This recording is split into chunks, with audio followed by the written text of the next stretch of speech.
नमस्कार। आज हम एक किताब के विश्लेषण पर थोड़ी गहराई से बात करेंगे।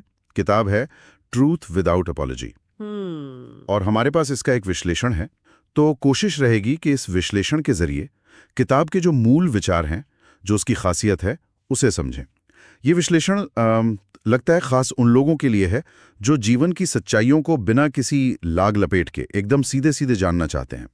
जैसा किताब का सबटाइटल भी है, for those tired of sweet lies, मतलब उनके लिए जो मीठे आरामदायक झूठ सुन सुनकर थक गए हैं, अब सीधी बात चाहिए। हाँ बिल्कुल, जिन्हें अब खरी बात चाहिए। तो चलिए फिर इस विश्लेषण के परते खोलते हैं, देखते हैं कि ये किताब इस विश्लेषण के हिसाब से किन मुद्दों पर बात करती है और क्या अलग नजरिया देती है। तो सबसे पहले विश्लेषण में कुछ बेसिक जानकारी दी गई है। पूरा title truth without apology, for those tired of sweet lies. लेखक हैं आचार्य प्रशांत और पब्लिकेशन डेट 7 सितंबर 2025 बताई है। करीब 360 पेज की किताब है। टाइटल और सबटाइटल ही मतलब काफी कुछ इशारा कर देते हैं ना। बिल्कुल, एक सीधी चुनौती जैसा लगता है और विश्लेषण इसी बात को पकड़ता है। इसके मुताबिक किताब का जो सेंट्रल थीम है वो है सेल्फ इंक्वायरी, मतलब खुद की खोज, सत्य की तलाश, और इसमें वेदांतिक नजरिए का प्रैक्टिकल इस्तेमाल कैसे हो और जीवन के वो बुनियादी सवाल जिनसे हम अक्सर बचते हैं उन पर फोकस है।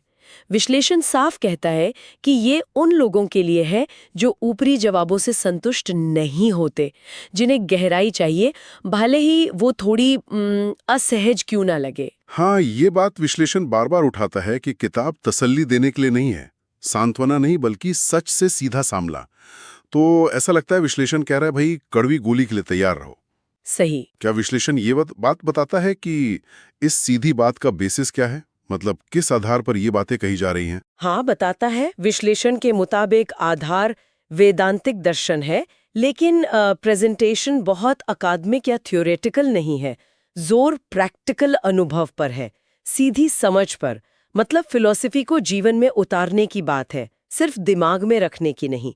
विश्लेषण इसे एक तरह से आध्यात्मिक यथार्थवाद या स्पिरिचुअल रियलिज्म कह रहा है। अच्छा, ये दिलचस्प है, आध्यात्मिक यथार्थवाद। चलिए, अब विश्लेषण जिन मुख्य थीम्स की बात करता है उन पर आता है। पहला बताया गया है सत्य और माया, और यहाँ विश्लेषण एक थोड़ी चौंकाने वाली बात कहता है कि हमारे ज्यादातर जो गहरे विश्वास हैं, हमारी मान्यताएं जिन्हें हम अपनी सच्चाई समझते हैं, वो असल में शायद सिर्फ अनुमानों पर टिके झूठ हों। ये तो सोचने वाली बात है। बिल्कुल सही कहा। और विश्लेषण इस आइडिया को और खोलता है। अनुमानों पर आधारित झूठ से मतलब है वो मान्यताएं, वो धारणाएं जो हमने समाज से, परिवार से, अपने अनुभवों से बस उठा ली हैं, बिना गहराई से जांचे परखे। ये वो मानसिक फ्रेमवर्क हैं जिनमें हम जीते हैं और हम उन्हें ही अपनी पहचान मान लेते हैं।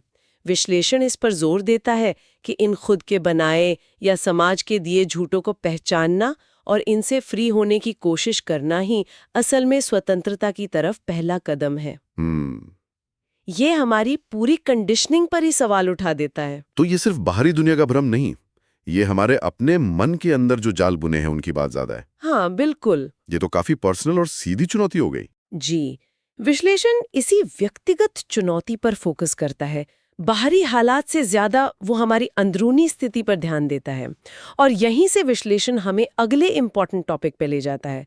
अगर हमारी ज्यादातर मान्यताएं भ्रामक हैं, तो हम उनसे चिपके क्यों रहते हैं? विश्लेषण के अनुसार इसका एक बड़ा कारण है भय और लालसा, फियर एंड डिजायर। अच्छा, तो ये इमोशंस हमें उन झूठों से, उन भ्रामक विश्वासों से बांधे रखते हैं? क्या कहता है विश्लेषण इस बारे में? विश्लेषण इशारा करता है कि डर, चाहे वो अकेलेपन का डर हो या फेलियर का या कुछ अनजाना होने का डर, और लालसा, चाहे वो सिक्योरिटी की हो, पहचान की या सुख की, ये दोनों बहुत पावरफुल फोर्स हैं। ये हमें स्टेटस को, मतलब जो जैसा चल रहा है वैसा ही बनाए रखने पर मजबूर करती हैं। हम सच का सामना करने से इसलिए कतराते हैं क्योंकि लगता है कि कहीं हमारी सिक्योरिटी न छिन जाए या हमारी इच्छाएं अधूरी ना रह जाएं। और विश्लेषण कहता है कि इन भावनाओं से भागना या इन्हें दबा देना वो कोई सोल्यूशन नहीं है। तो फिर हल क्या है? कोई रास्ता सुझाता है विश्लेषण? हाँ, विश्लेषण के मुताबिक रास्ता इनको समझने में है, इनका सामना करने में है और ये सिर्फ कोई फिलॉसफिकल बात नहीं है। विश्लेषण इसे प्रैक्टिकल ग्रोथ के लिए, आगे बढ़ने के लिए जरूरी शर्त बताता है। जब तक हम अपने डरों को, अपनी इच्छाओं की असलियत को नहीं समझते, हम उनके गुलामी बने रहते हैं। सही है। उन्हें इग्नोर करने से हमारी पर्सनल ग्रोथ रुक जाती है। डर हमें पकड़ लेता है और लालसा वो मृग तृष्णा की तरह बस दौड़ाती रहती है। विश्लेषण कहता है इनको देखना, समझना और इनके पार जाना होगा। ये समझना कि डर और लालसा हमें चला कैसे रहें, ये अपने आप में एक बड़ा स्टेप लगता है। और जब हम इन भावनाओं को समझने लगते हैं तो फिर विश्लेषण के हिसाब से अगला कदम क्या होता है? यहीं पर विश्लेषण स्वतंत्रता और कर्म के आइडिया को सामने लाता है। ये एक बहुत इंपॉर्टेंट पॉइंट है। विश्लेषण कहता है कि सच्ची आजादी सिर्फ इंटेलेक्चुअल अंडरस्टैंडिंग से या सिर्फ सिद्धांत जान लेने से नहीं मिलती। अच्छा। ये कोरी बातें जानने से नहीं, बल्कि क्रिया से, एक्शन से संभव होती हैं। मतलब जो समझा है उसे जीवन में उतारने से, उसके हिसाब से जीने से। क्रिया, एक्शन, मतलब सिर्फ सोचना या महसूस करना काफी नहीं है, कुछ करना पड़ेगा। किस तरह के एक्शन की बात हो रही है यहाँ? अगर हम इसे लार्जर पिक्चर में देखें तो विश्लेषण का तर्क ये है कि सच को जानना एक बात है और सच के अनुसार जीना बिल्कुल दूसरी। क्रिया का मतलब यहाँ है रोजमर्रा की जिंदगी में होशपूर्वक चुनाव करना, कॉन्शियस चॉइसेस। ओके। अपनी समझ के आधार पर फैसले लेना, बर्ताव करना। ये ज्ञान को सिर्फ दिमाग में रखने के बजाय उसे अपने एक्शन में, अपने जीने के तरीके में उतारने पर जोर देता है। विश्लेषण के अनुसार असली बदलाव, असली लिबरेशन वो सिर्फ जानने से नहीं आता, वो उस जानकारी के बेस पर एक्शन लेने से, सही कर्म करने से आता है। ये पैसिव ज्ञान की जगह एक्टिव लिविंग का कॉल है। ये कर्म का विचार तो भारतीय दर्शन में बहुत गहरा है, तो विश्लेषण इसे पर्सनल फ्रीडम से जोड़ रहा है। जब हम सच के अनुसार कर्म करते हैं तो क्या जीवन आसान हो जाता है? इस बारे में क्या कहता है विश्लेषण? आसान? शायद नहीं। विश्लेषण ऐसा कोई वादा करता नहीं दिखता, बल्कि यहीं से वो हमें अगले महत्वपूर्ण विषय की ओर ले जाता है। दुख, पीड़ा और स्वीकृति, सफरिंग एंड एक्सेप्टेंस। विश्लेषण साफ कहता है कि जीवन में दुख और पीड़ा तो हैं, वो अनिवार्य हैं, इनसे बचने का कोई रास्ता नहीं है, चाहे हम कितना भी सही कर्म कर लें। तो फिर सही कर्म या सत्य जानने का क्या फायदा अगर दुख फिर भी रहेगा? ये सवाल तो उठता है मन में। बिल्कुल उठता है, और विश्लेषण इसी का जवाब देने की कोशिश करता है। उसका जो बारीक पॉइंट है वो ये है कि इम्पॉर्टेंट ये नहीं कि दुख है या नहीं, क्योंकि वो तो है, वो जीवन का हिस्सा है। इम्पॉर्टेंट ये है कि हम उसका सामना कैसे करते हैं। विश्लेषण के अनुसार दुख से लड़ना या उससे भागना वो और ज्यादा दुख पैदा करता है। रास्ता स्वीकृति में है, एक्सेप्टेंस में। स्वीकृति, एक्सेप्टेंस, क्या इसका मतलब बस हार मान लेना है? नहीं, विश्लेषण इसे हार मानने जैसा नहीं देखता, बल्कि ये एक एक्टिव और गहरी समझ वाली स्थिति है। ये रियलिटी को जैसी वो है वैसा देखना और स्वीकार करना है, बिना फालतू के रेजिस्टेंस के। विश्लेषण कहता है कि इसी स्वीकृति से सीखने का दरवाजा खुलता है। तब पीड़ा एक टीचर बन जाती है, वो हमें गहरा बनाती है, मैच्योर करती है। अच्छा। ये दर्द को खत्म करने के बारे में उतना नहीं है जितना दर्द के साथ अपने रिश्ते को बदलने के बारे में है।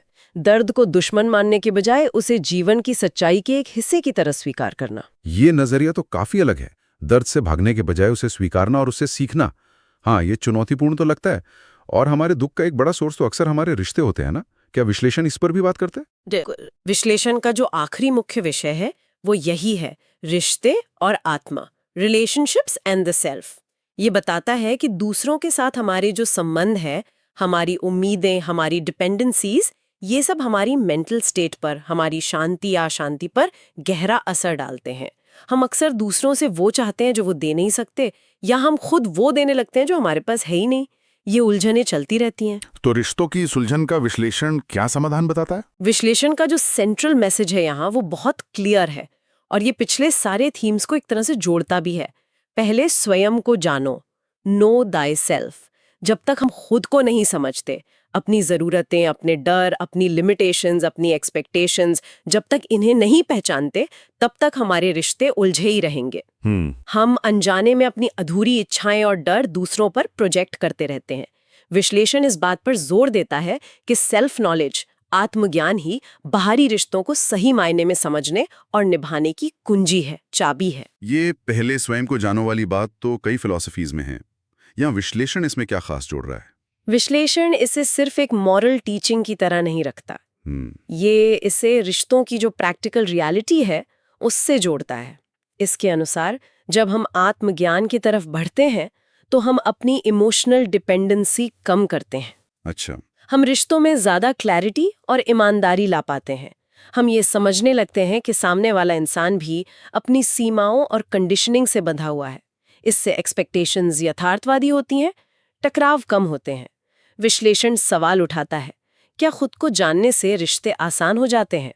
शायद नहीं, पर वो ज्यादा सच्चे और कम बोझल जरूर हो सकते हैं। तो ये पूरी यात्रा मतलब झूठ को पहचानने से लेकर डर और लालसा का सामना करने, फिर कर्म करने, दुख को स्वीकारने और रिश्तों को समझने तक सब कुछ आकर आत्मज्ञान पर टिक जाता है। हाँ, विश्लेषण इसी निष्कर्ष पर पहुंचता है।